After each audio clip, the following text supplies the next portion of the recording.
Municipal ఎన్నికల్లో కాంగ్రెస్ ని గెలిపిస్తేనే అభివృద్ధి సాధ్యమవుతుందన్నారు మంత్రి సీతక్క. ఇక నల్గొండ జిల్లా చిట్యాలలో మున్సిపల్ ఎన్నికల ప్రచారంలో మంత్రి సీతక్క పాల్గొన్నారు. మహిళా సంఘాలకు వడ్డీ లేని రుణాలు ఇస్తున్నామని ఆమె తెలిపారు.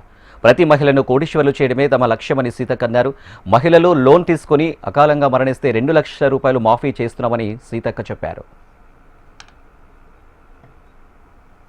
1వ వార్డు నుంచి 12వ వార్డు వరకు ఉన్నటువంటి కాంగ్రెస్ సిపిఎం అభ్యర్థులందరినీ కూడా మేము షాపులు పెట్టుకుంటామంటే ఒక్కొక్కరికి 3 లక్షలు 2 లక్షలు ఇప్పించి దాదాపుగా 600 మంది మహిళలకు 6 కోట్ల రూపాయలు ఇప్పిస్తే వాళ్ళు షాపులు పెట్టుకొని బ్రహ్మాండంగా నడుపుకున్నారు.